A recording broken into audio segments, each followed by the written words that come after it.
Halo guys, kembali lagi kita ke Bincang-Bincang 314. Dalam video kali ini kita akan ditemani oleh bintang tamu yang sangat spesial, yaitu pertama ada di sini Kak Iksan, ada Kak Hendra, dan juga ada Kak Mauli. Nah, hari ini guys kita akan membahas mengenai bullying nih. Beberapa waktu ini viral video bullying yang telah dilakukan oleh anak, yaitu dia masih pelajar di dalam lingkungan sekolahnya terhadap temannya sendiri. Ini sih kalau dilihat dari videonya sih di sekolah ya. Sebelum itu kita lihat dulu ya videonya.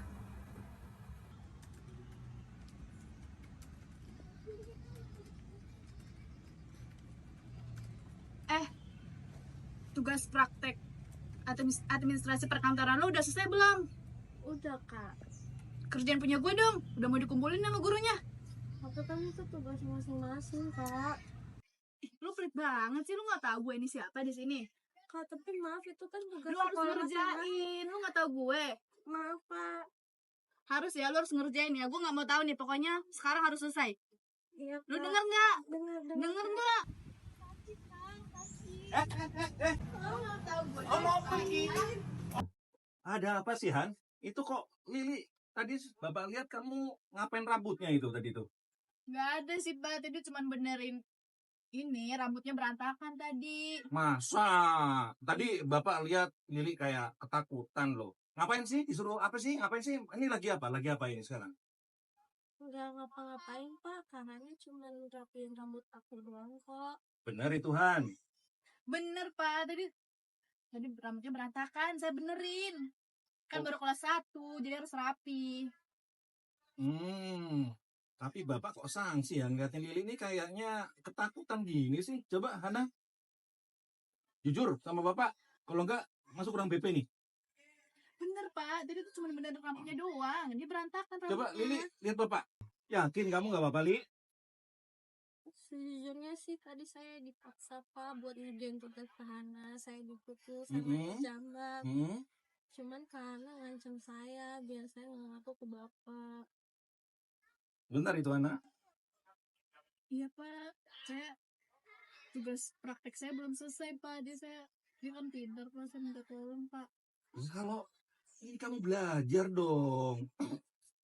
Nggak bener ah, Bapak nggak suka lihat-lihat kayak gitu tuh. Teman-teman sekolahnya sendiri kok diancam-ancam loh. Nggak bener itu. Kalian tuh harusnya saling mensupport. Kalau Hana memang kurang bisa di mata pelajaran ini, minta belajar sama Lili. Lili bisa kan ngajarin Hana kalau minta tolong kan? Bisa pak dengan senang hati. Tuh kan. Mau kok Lili tuh. Gak boleh gitu ya, Hana lain kali. Bapak tidak suka. Sekolah ini tidak mengajarkan kekerasan. Bullying ini sedang rame-ramenya loh. Nanti sekolah kita bisa disorot dengan perlakuan ini. Kamu tahu nggak tuh? Ini lagi jam istirahat lagi tuh. Banyak yang teman-teman kamu ngerekam kamu jambak si Lili, nanti sampai di viral di medsos. Sekolah kita kena, kamu juga kena. Sekolah kita jelek, nanti nama baik Hana, nama baik sekolah jelek juga. Gak boleh seperti itu. Udah, saya harap nanti Hana sama Lili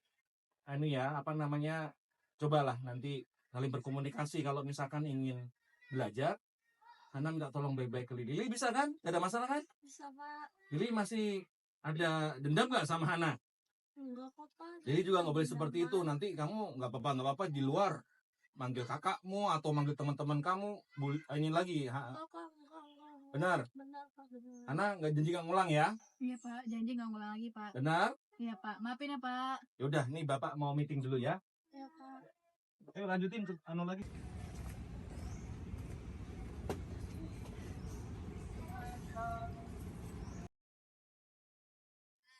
Lu mulut tuh tadi lanjut juga ya.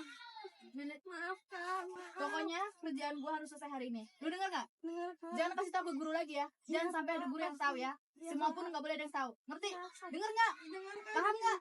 Paham. Oke, dari video itu kita bisa lihat bahwa itu adalah suatu perbuatan bullying atau perundungan, di mana bullying itu identik dengan suatu tindakan kekerasan yang dilakukan oleh anak terhadap anak. Nah, Bullying ini tuh dilakukan secara berulang-ulang nih oleh pelakunya atau sekelompok orang yang memiliki kekuasaan di dalam suatu lingkungan tersebut. Nah, untuk definisi dari bullying atau kekerasan itu dalam pasal 1 angka 16 Undang-Undang Nomor 35 Tahun 2014 sendiri itu dikatakan bahwa kekerasan adalah perbuatan terhadap anak yang mana timbulnya kesengsaraan atau penderitaan terhadap fisik, psikis dari anak itu tersendiri. Namun dalam undang-undang sendiri itu tidak dimaknai atau tidak dicantumkan batasan mengenai kekerasan apa aja nih yang termasuk dalam kekerasan. Yang pastinya itu adalah kekerasan itu pokoknya adalah menimbulkan kesengsaraan atau penderitaan terhadap si korban anak ini. Nah, kita akan membahas lebih dalam lagi mengenai bullying ini. Pertama kita akan beralih dulu nih ke Kak Iksan nih. Ya. Nih, kita tahu bersama itu bahwa pemerintah itu giat dan pengen banget itu untuk menanggulangi yang namanya kekerasan terhadap anak, bullying Betul. khususnya di lingkungan sekolah. Betul. Nah, dengan mengeluarkan bahwa dari Menteri Pendidikan itu menerbitkan Peraturan Menteri Pendidikan dan Kebudayaan Nomor 82 Tahun 2015 nih yang mengatur tentang pencegahan dan penanggulangan tindakan kekerasan yang ada dalam lingkungan belajar nih, sehingga anak-anak ketika dia menuntut ilmu di sekolah itu merasa aman, merasa nyaman dan tidak ada gangguan. Nah, tapi kenapa sih masih terjadi nih perundungan bullying nih? Contohnya kayak di video yang tadi tuh, berarti permen itu tidak bisa menanggulangi dari bullying tersebut dong. Gimana nih Kak Iksan tanggapannya? Oke, sebetulnya ya kalau berbicara bullying yang ada di video tadi dan terkait adanya Permendikbud yang tadi kalian sebutin, sebetulnya adanya Permendikbud ini kalau menurut saya apa ya? Sebagai hak baru, sebagai acuan pedoman gitu. Tapi yang paling penting dari adanya suatu aturan, suatu undang-undang, bagaimana penerapannya, kemudian yang sebenarnya ada beberapa faktor sih. Kalau bicara kenapa masih tetap terjadi meskipun sudah ada Permendikbud itu, yang pertama mungkin ada faktor dari kesadaran dan dari penegak hukum itu sendiri. Banyak sekolah yang belum sepenuhnya memahami atau menerapkan adanya Permendikbud tersebut. Bisa jadi pengaruh kurangnya pelatihan guru, ya kan, profesionalitas guru, bagaimana guru itu seharusnya memberikan pendidikan menjadi dasar, menjadi tameng pertama gitu bagi para siswa-siswa yang ada di sekolah. Karena itu penting, karena kalau guru-guru ini bukan hanya guru ya, di sekolah itu ada guru, ada staf-staf di sekolah, sampai ngambil bawahnya itu ada petugas kebersihan dan lain sebagainya. Itu seharusnya sekolah itu sudah berbicara terkait sosialisasi itu harusnya sekolah sudah beres dulu. Sekolah sudah harus paling pertama, karena dia sebagai fondasi, harusnya sekolah itu sudah ada sosialisasi, pelatihan dan lain sebagainya. Kemudian, nah terkait hal tersebut, ada lagi hal lain yang bisa mempengaruhi gitu, seperti budaya di sekolah gitu kan. Ada beberapa lingkungan di sekolah itu mungkin memiliki budaya yang toleran terhadap perundungan, tapi tindakan tersebut dianggap biasa atau bahkan diabaikan gitu. Jadi memang sekolah ini kan, anak ini kan bisa dikatakan ya, ada yang hari Senin sampai Jumat atau bahkan Senin sampai Sabtu itu di sekolah. Mereka di rumah itu dengan orang tua hanya hari Sabtu, Minggu dan weekendnya saja. Inilah makanya banyak waktu yang dihabiskan anak-anak itu di sekolah, dan mengapa sekolah itu jadi tempat yang penting sebagai modal awal anak-anak ini diberikan pemahaman seperti yang saya katakan tadi, guru-guru itu tadi. Kemudian bisa dikatakan mungkin ada dari faktor emosional. Korban perundungan ini seringkali merasa tidak ada dukungan untuk melapor, sehingga mereka memilih untuk diam. Termasuk itu tadi di sekolah misalnya, kalau zaman karena sekarang beda ya, gen apa ya sekarang sebenarnya kayak, kalau zaman saya pribadi dulu, kalau yang bisa dibilang masih Gen Z atau milenial, zaman dulu itu ketika ada perundungan atau anak-anak dibully itu, ketika kita mau melapor, ada rasa yang pertama nggak confidence, nggak nyaman gitu. Karena dengan melapor itu belum tentu kita mendapatkan rasa nyaman. Bisa jadi kita malah disalahkan. Gitu aja kenapa melapor? Gitu aja sepele, hadapin sendirilah gitu. Masih banyak terjadi hal-hal seperti itu. Nah, harusnya di sekarang ini guru itu bisa menjadi wadah, bisa menjadi tempat siswa itu merasa aman untuk melapor. Nah, ini masih sering terjadi gitu, budaya di sekolah itu sendiri itu, dukungan emosional itu tidak full untuk siswa gitu. Jadi banyak yang seharusnya siswa bisa melaporkan, mulai hal kecil tuh mereka nggak nyaman untuk melaporkan gitu, Pak. Kemudian ya selain itu keterlibatan orang tua juga ya memang di rumah. Karena kalau orang tua itu belum terlibat, nggak tahu mata dan mendidik anak yang baik di sekolah maupun di rumahnya kesehariannya itu bisa jadi pengaruh juga, masih sering terjadi pembulian ini gitu. Bahkan banyak juga kan, karena kan ada yang mengatakan gini ya, eh, anak zaman dulu itu didikannya VOC gitu Oh, ada. iya, Didikan iya. VOC yang sekarang ya ada kan yang Iya, kayak betul. gitu kan ya. Itulah didikan VOC zaman dulu itu yang sekarang itu harusnya sudah mulai ditinggalkan gitu. Karena tidak mungkin kita mendengarkan hal-hal yang seperti itu. Tapi bukan berarti kita juga tidak menanamkan pendidikan khusus tenaga siswa, tapi ya itu tadi kalau zaman dulu tuh kita misalnya kita diusilin di sekolah, kenapa ke orang tua malah tambah diomelin, nggak ada rasa pembelaan, nah itulah. Makanya penting juga peran kedua orang tua. Kemudian yang nggak kalah penting Kak, kalau menurut saya adalah faktor dari media sosial. Media sosial itu zaman sekarang istilahnya semua bisa mengakses selama punya gadget dan dia bisa ada akses internet, itu semua bisa akses.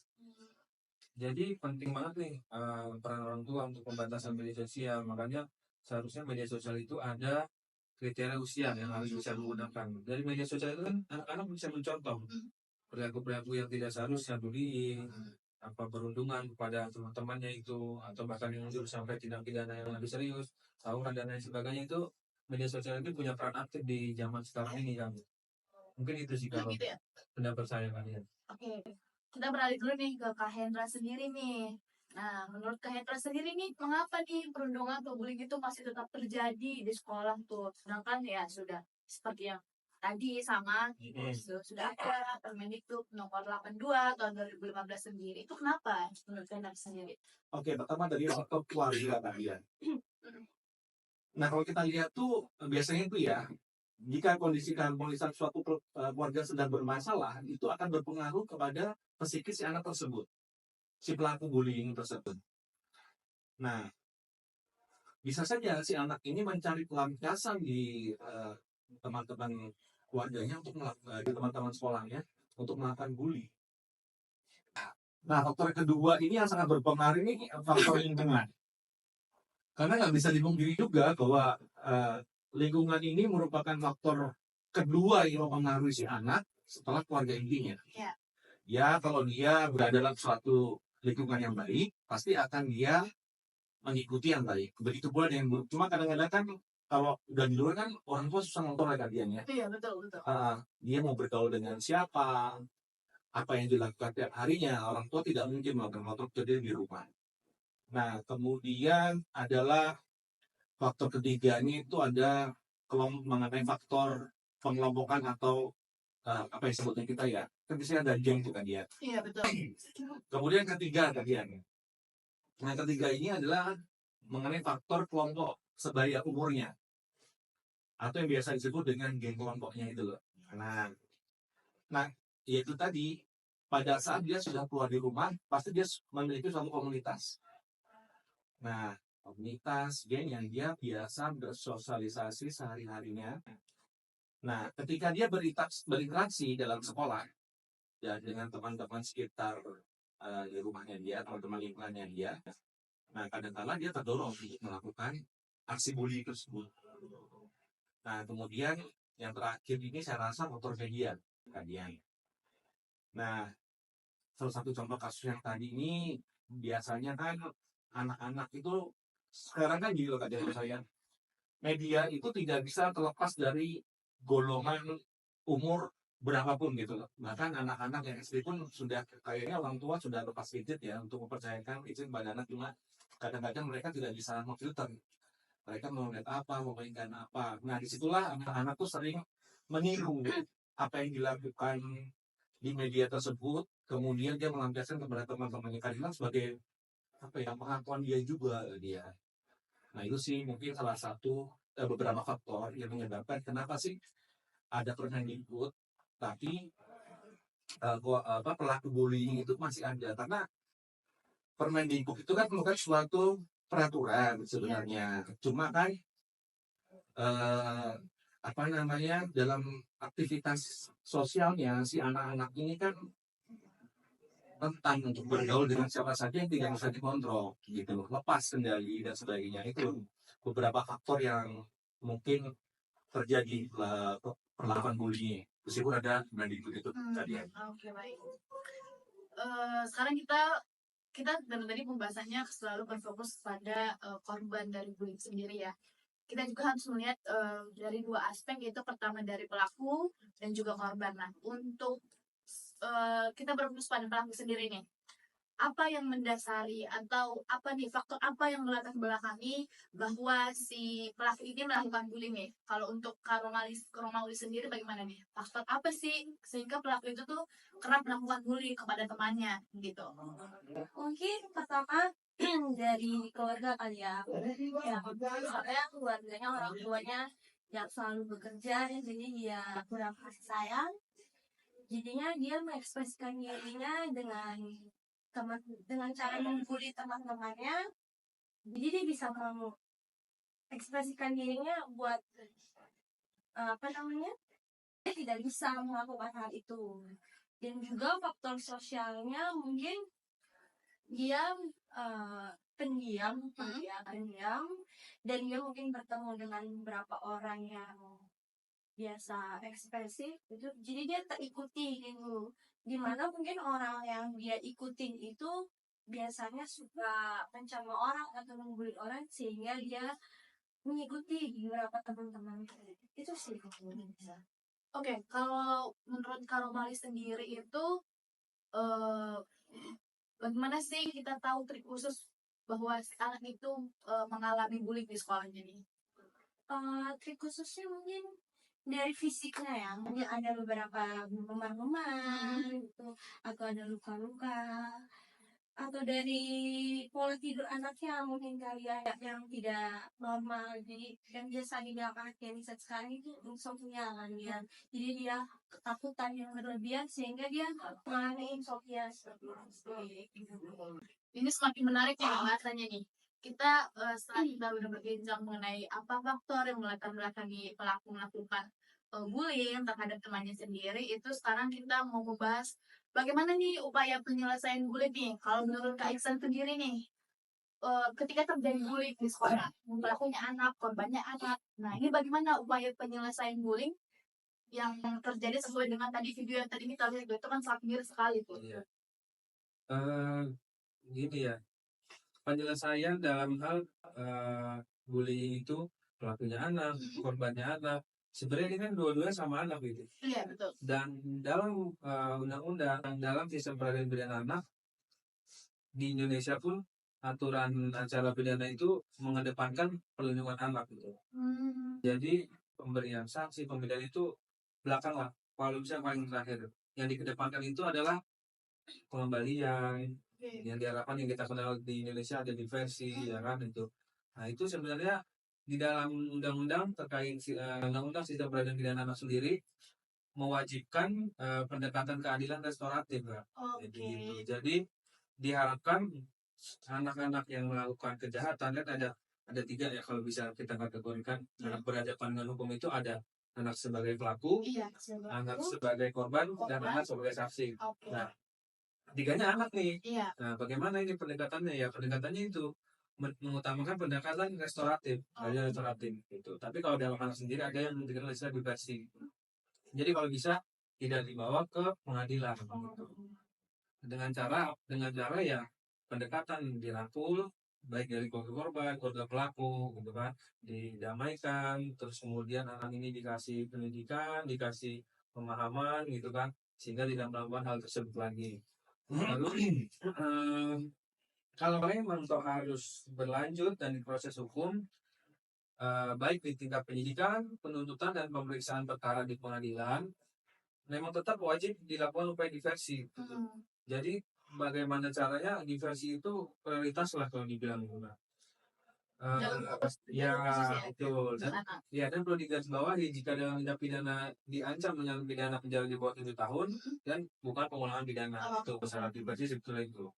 Kemudian eh, kalau tidak salah di dalam pasal 7 Peraturan Mahkamah Agung nomor 4 tahun 2014 tentang pedoman pelaksanaan diversi keadilan. Jadi dalam sistem peradilan pidana sendiri diversi kan mengarahkan kasus ke penyelesaian keluar pengadilan dan melalui mediasi, Iya. negosiasi tarik dan lain sebagainya. Dengan tujuan ya diversi itu diantaranya supaya ada perdamaian di antara korban dan pelaku. Kemudian menyelesaikan juga perkara anak di luar proses pengadilan. Jadi nggak perlu dibawa ke pengadilan. Kemudian juga menghindarkan anak dari perampasan kemerdekaan karena kita tahu sendiri kalau sampai berlanjut prosesnya, apalagi bahkan sampai ditahan kan, bagaimana hak hak anak harusnya di dalam hal itu kan, jadi semua terbatas, jadi anak muda bisa sekolah dan lain sebagainya, yang seharusnya di usia bisa dibilang teenager lah ya, dari usia 12 sampai 18 itu anak yang bisa dipidanakan usia segitu, seharusnya dia masih masa pengembangan diri, masih banyak yang harus dia bisa pelajari, harus bisa dia apa ya, serap lah dari lingkungannya, tapi dia harus ditahan bahkan misalnya kalau memang harus berlanjut. Nah, jadi ya tujuan diversi salah satunya itu untuk menghindari perampasan kemerdekaan anak. Kemudian diversi itu juga tujuannya adalah mendorong masyarakat untuk berpartisipasi. Jadi diversi ini kan melibatkan banyak pihak, jadi keluarga korban, keluarga pelaku, atau misalnya ada tokoh setempat, tokoh masyarakat di lingkungan keluarga antara korban dan pelaku itu ketua RT RW biasanya dilibatkan semua sekaligus sebagai ajang ajang sosialisasi lah.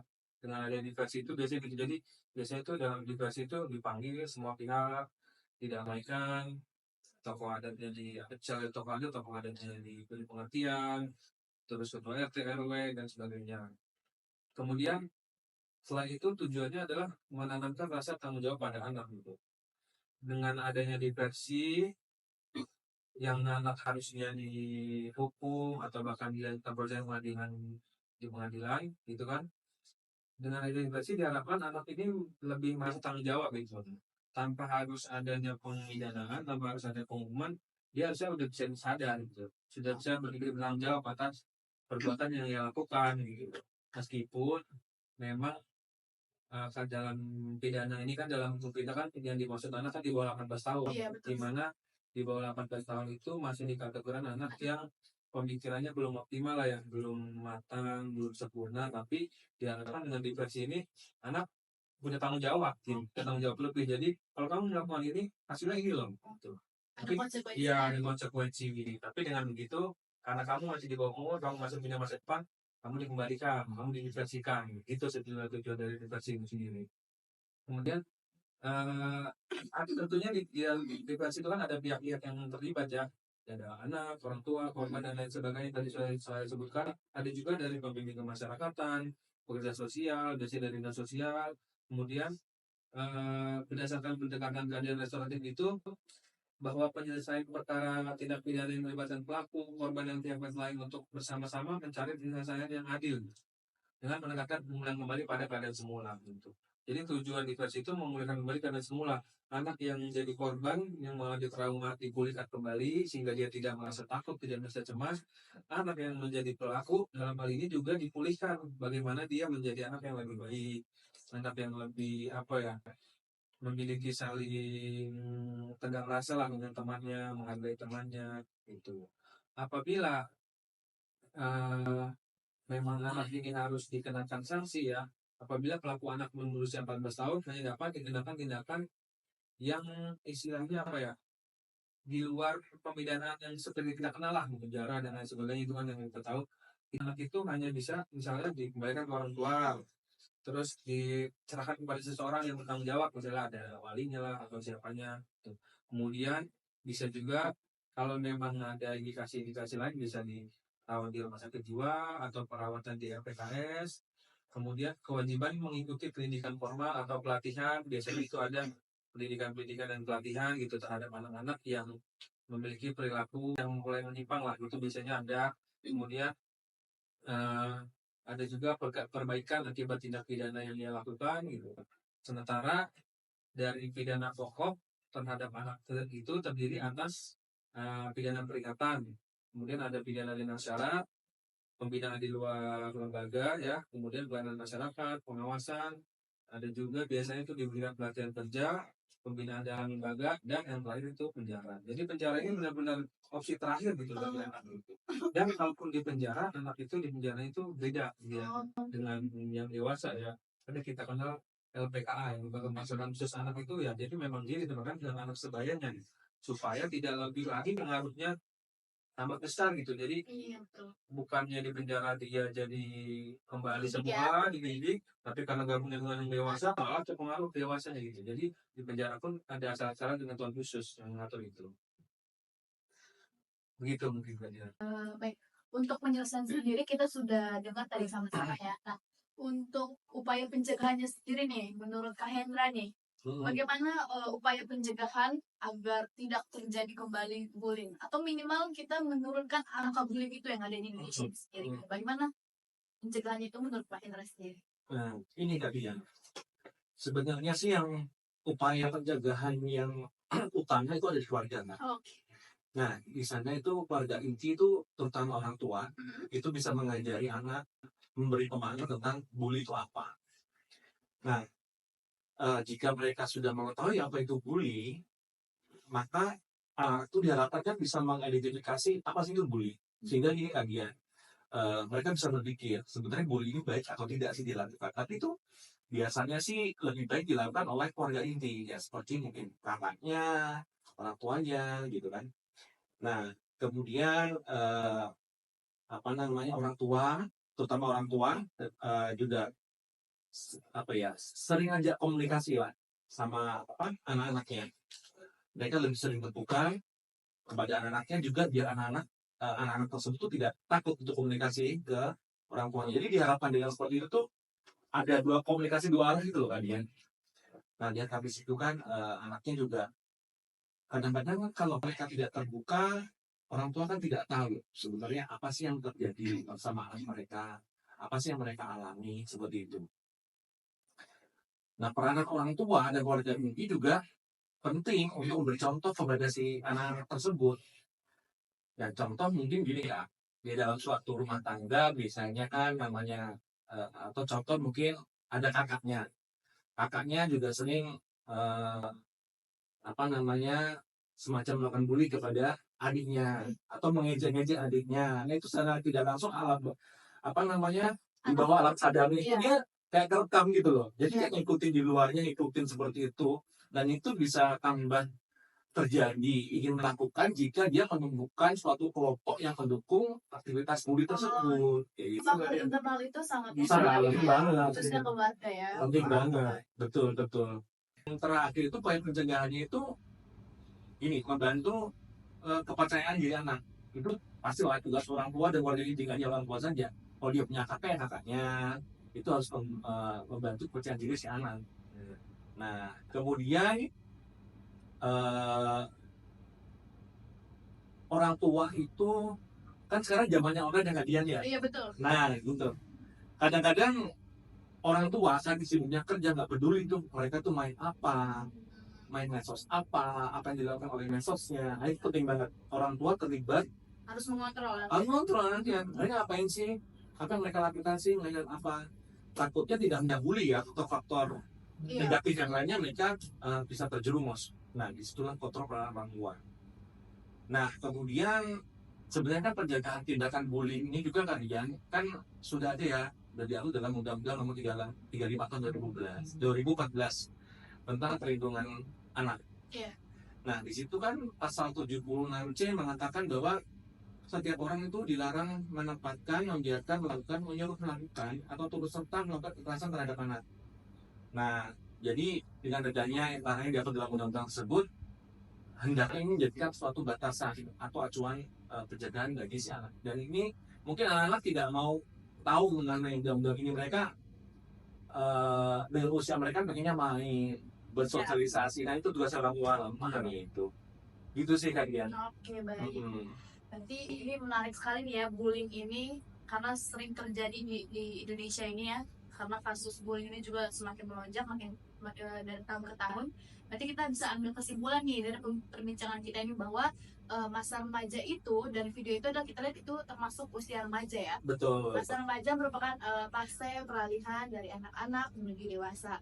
Jadi karena ada peralihan tersebut, pasti ada perubahan dalam diri anak itu, baik dalam perubahan fisik, perubahan psikisnya, mentalnya, dan segala macam. Dan itu harus dikontrol oleh pihak internal itu keluarga. Bagaimana pihak keluarga itu harus mencontohkan sesuatu hal yang benar, sehingga Betul. anak itu bisa mengontrol dirinya untuk tahu, oh ini perbuatannya benar, oh ini perbuatannya salah, ini tidak bisa saya lakukan ke teman-teman saya, begitu pun sebaliknya. Nah, untuk Indonesia sendiri itu sudah memang gencar banget untuk mencegah terjadinya bullying, itu khususnya ada banyak peraturan dari Undang-Undang Nomor 35 Tahun 2014. Salah satunya juga adalah Undang-Undang Nomor 11 Tahun 2012 tentang Sistem Peradilan Pidana Anak. Nah, di sini tuh mewajibkan bahwa mengutamakan pendekatan keadilan restoratif, seperti tadi yang dijelasin sama Kak Iksan sendiri tuh. Nah, jadi keadilan restoratif itu mengingat bahwa pola pikir anak itu masih rentan, masih belum stabil seperti orang pada umumnya, seperti seperti orang dewasa. Jadi Indonesia sendiri tuh memperhatikan nih psikologis anaknya ketika anak ini dilepaskan atau misalnya dibina di lembaga atau lapas dewasa, dia tidak akan bisa untuk mengikutinya karena sesuai dengan psikologisnya yang masih rentan. Makanya Indonesia sendiri itu menyerahkan anak ini ketika dia melakukan suatu tindak pidana ke lembaga pembimbingan khusus anak sendiri. Nah, selain itu juga yang sangat penting adalah kita harus menanamkan ke anak itu adalah penanaman moral, di mana pemahaman moral ini anaknya mengetahui nih segala sesuatu perbuatan itu baik buruknya, apakah perbuatan itu menyakiti orang, mengakibatkan penderitaan terhadap orang atau sesamanya gitu. Pengennya sih anak ini tidak melakukan hal tersebut ke anak gitu ya, ataupun ke orang lain gitu. Nah, jika memang kalau kakak-kakak di sini nih ada lihat tindakan bullying yang disertai dengan alat bukti, itu bisa melaporkan ke polisi, ke pihak kepolisian. Nah, jika masyarakat sendiri, itu masyarakat kita ya, kita ini adalah salah satu masyarakat yang jika kita mengetahui nih, oh ada tindakan bullying yang dilakukan oleh anak, oh pelakunya anak, korbannya anak, itu kita bisa menghubungi melalui hotline Rapa 129, yaitu yang dikelola oleh Kementerian Pemberdayaan Perempuan dan Perlindungan Anak sendiri. Nah, jika bullying itu terjadi di lingkungan sekolah, seperti tadi video yang kita lihat nih yang viral nih, itu juga dapat melakukan pengaduan ke Kementerian Pendidikan, Kebudayaan, Riset, dan Teknologi. Akhirnya adalah bahwa pada prinsipnya seperti yang kita sepakatin ya, bahwa seluruh elemen masyarakat itu baik itu negara, pemerintah daerah, masyarakat, Kak Roma, Pak Hendra, dan Mas Iksan itu sendiri itu berkewajiban untuk bertanggung jawab terhadap penyelenggaraan perlindungan anak dan menjamin terpenuhinya hak asasi anak itu sendiri. Oke, baik. Jadi orang tua memang. benar, dan faktor internal sendiri adalah keluarga ya. Ketika anak itu memang salah di awal, tidak salah dalam faktor internalnya, pasti dia keluar juga bakalan salah. Makanya ada Tapi bisa juga kalian jangan-jangan sekolahnya juga kurang mensosialisasikan ya, guru-gurunya kan juga betul. punya tugas juga tuh. Iya, makanya setiap elemen itu punya tanggung jawab masing-masing. Meskipun memang oh ini anak bukan keluarga saya, tapi kita punya tanggung jawab juga di mana anak ini bisa terlindungi, merasa aman, sehingga dia dalam menjalani aktivitasnya juga dengan rasa aman, baik dan sesuai dengan usia yang dijalani. Tujuannya untuk kajian Indonesia Emas. Itu Indonesia Emas 2045. Jiwa mental tuh harus sehat. Betul. Makanya kita harus jadi elemen masyarakat yang peduli terhadap anak sekitar kita, dan kita jangan terpatok pada anak ya, semua orang juga ya. Kita memang ini khususkan untuk anak agar tidak terjadi bullying terhadap anak, begitu juga dengan orang-orang di sekitar kita. Oke, baik, pembahasan kali ini cukup sampai di sini aja. Ini sangat menarik ya untuk bullying ini ya. Sekian, terima kasih semua. Kembali lagi ke podcast selanjutnya.